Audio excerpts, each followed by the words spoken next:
Aquí se actúa de forma parcial. Se favorece al PRIAN. Se me negó una evidente alusión. Desde aquí les digo a quienes refieren a mi forma de conducirme como a la Cayetana, que yo respeto mucho a sus padres, a sus abuelos, a sus ancestros. Creo que ningún apellido de un mexicano o mexicana bien nacido merece ese tipo de adjetivos. Cuando decimos en Morena que no vamos a perder el impulso y mantener la mística, nos referimos a que lo que hemos venido haciendo bien, no vamos a dejar de hacerlo. Quisiera terminar pronto esta remembranza de perlas legislativas del PRIAN, pero son muchas, se pasaron. Fue robo en despoblado y lo peor de todo, dejaron constancia. Miren, voy con la 14 y ya por el tiempo que me están acotando, no sé si vaya a terminar, pero ahí les van. El 2 de diciembre de 2012, al día siguiente de haber tomado posesión de la presidencia, Enrique Peña Nieto firmó con los partidos PRI, PAN y PRD el llamado Pacto por México, en el cual se acordó profundizar en las privatizaciones del sector energético, la educación, la seguridad social y las comunicaciones, así como reformar leyes fiscales, laborales y hacendarias, todo en beneficio de la clase dominante del país y de los intereses extranjeros.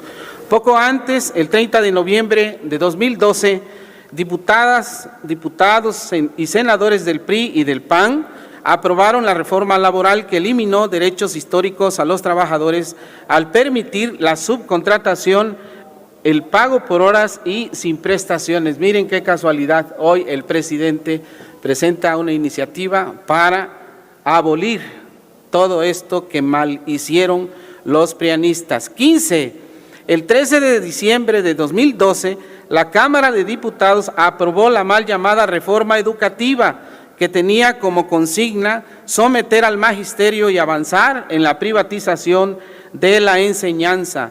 La mayoría de senadores votó a favor de la modificación constitucional el 20 de diciembre de 2012. A partir de ese momento comenzó una campaña de desprestigio, criminalización y persecución sin precedentes en la historia contra el magisterio. 16.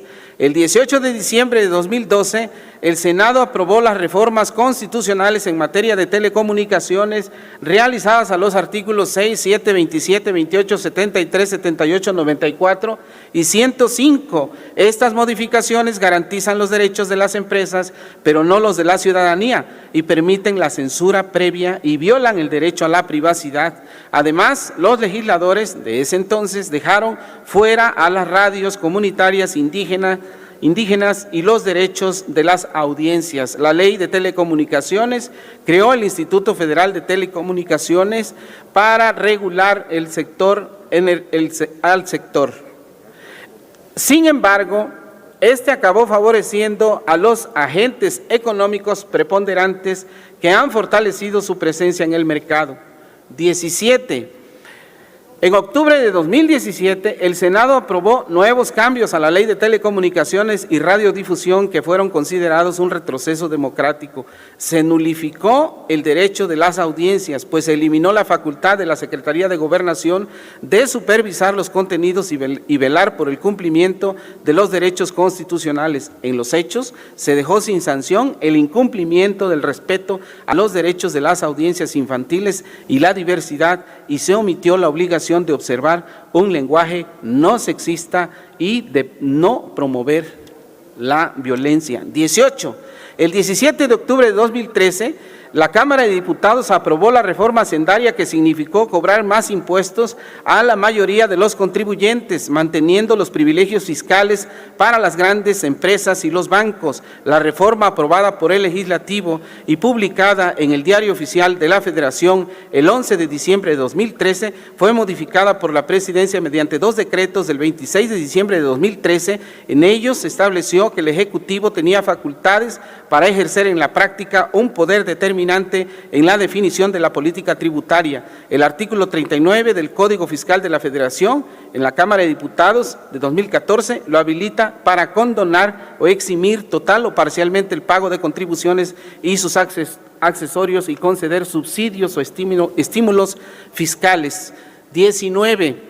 No conformes con el avance de las privatizaciones de Petróleos Mexicanos y la Comisión Federal de Electricidad, el 11 de diciembre de 2013, los senadores del viejo régimen aprobaron la reforma energética para entregar el 20% del potencial petrolero del país a empresas particulares, nacionales y extranjeras y permitir el aumento ilimitado de la participación privada en la generación de electricidad. No, pues con lo que está saliendo ahora precisamente de los sobornos se pasaron.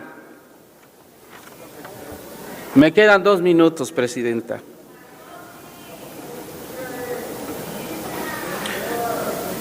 Para concluir esta larga cadena de fechorías legislativas que llevaron a cabo la derecha conservadora. Muchos dicen ¿qué le diremos a quienes votaron por nosotros? Pues que estamos legislando a favor del pueblo como nunca, porque caso contrario, ustedes, ¿qué les van a explicar? Nada. A ver, ¿el pueblo les autorizó que aprobaran el FOBAPROA? No. ¿Que aplicaran gasolinazos? No. ¿Que hicieran una reforma energética para privatizar nuestros recursos naturales? No. ¿El pueblo les autorizó perseguir a sus maestros? Tampoco. ¿Le preguntaron al pueblo conceder a través de los contratos de utilidad compartida las ganancias del petróleo con empresas extranjeras? Pues no.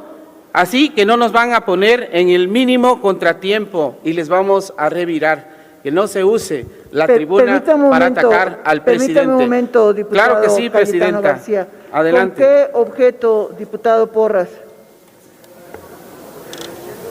Diputado Porras, solamente hacerle esta precisión. En este momento el diputado Cayetano García está presentando sus reservas. No hemos todavía sometido al Pleno para ver si las admite a discusión. Si se da el caso de que entren a discusión, con mucho gusto le doy la palabra para hacer la pregunta. Pero en este momento, presentando las reservas, no es posible. Siga, por favor, diputado Cayetano García. Para concluir, Presidenta, ojalá y no vuelva a existir otro tuit así. Con eso empecé. ¡Ay, nanita! Ya va a legislar el Congreso, decía el presidente Andrés Manuel López Obrador cuando recorría el país y aquí se estaba legislando en contra del pueblo de México. Retirando mi reserva, diputada presidenta, termino diciendo que mi apellido y origen es indígena y como dijo el ilustre guerrerense Ignacio Manuel Altamirano, en indio ser mi vanidad se funda. Es cuanto, Presidenta, muchas gracias.